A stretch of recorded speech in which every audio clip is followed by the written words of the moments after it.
Assalamualaikum warahmatullahi wabarakatuh. Hari ini kita akan mengadakan cara penggantian kampas rem cakram sepeda motor Revo 110 cc. Dan inilah caranya sebagai berikut.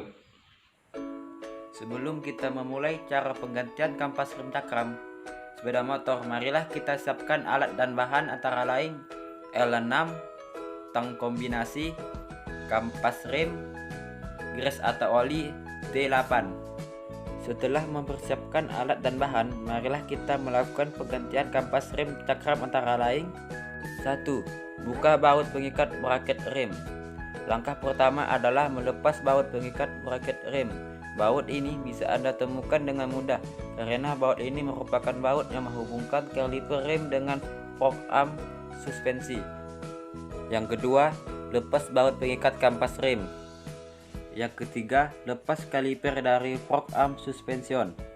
Karena baut pengikat braket sudah terlepas, maka langkah berikutnya kita hanya tinggal mendorong kaliper ke arah luar agar bisa terlepas dari kedudukannya. Mungkin terdengar mudah, tetapi Anda bisa saja merasakan kesulitan karena kampas dan piringan masih dalam posisi rapat. Yang keempat, lepas kampas rem.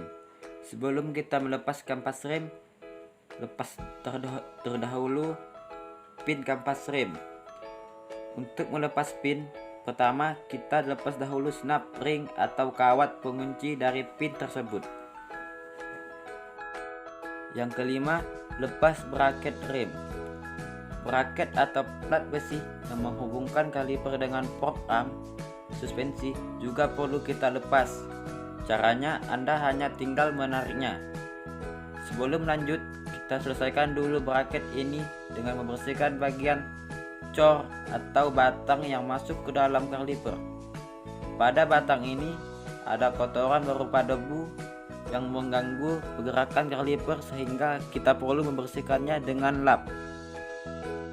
Yang keenam, siapkan kampas rem baru.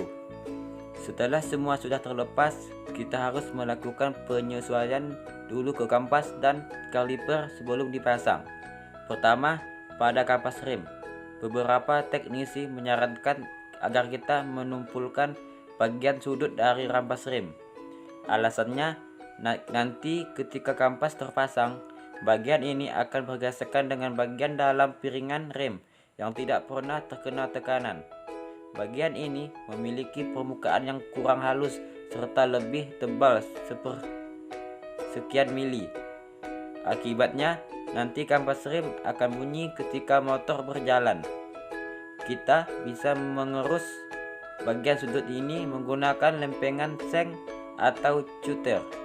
Lakukan langkah ini hanya untuk menumpulkan bagian sudut dan jangan berlebihan.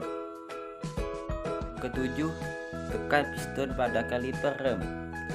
Sebelum memasukkan kampas ke dalam kaliper, kita juga perlu mengkondisikan bagian kaliper. Ketika kampas rem tipis, secara otomatis piston menjadi lebih menonjol.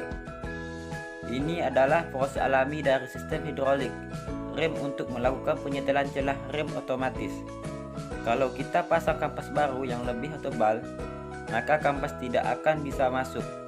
Oleh karena itu, kita harus menekan memasukkannya piston dalam kaliper agar permukaannya rata dengan permukaan kaliper.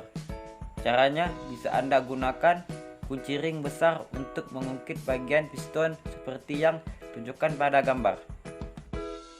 Yang ke-8, rakit kembali kaliper ke fork arm suspension. Setelah proses penyesuaian telah dilakukan, langkah berikutnya adalah langkah pemasangan. Untuk urutan pemasangan dimulai dari pemasangan braket, pemasangan kampas rem, pasang pin kampas rem. Untuk kaliper, jangan lupa Anda memasang kawat pengunci seperti semula. Setelah bagian kaliper sudah dirangkai, pasangkan kaliper tersebut ke fork arm suspensi. Pasang bautnya serta kencangkan sesuai spesifikasinya. Yang ke-9, finishing atau langkah terakhir adalah dengan melakukan pengetesan. Untuk kampas rem yang baru diganti, biasanya rem akan ngempos di awal. Ini dikarenakan celah antara kampas rem dan piringan sangat lebar.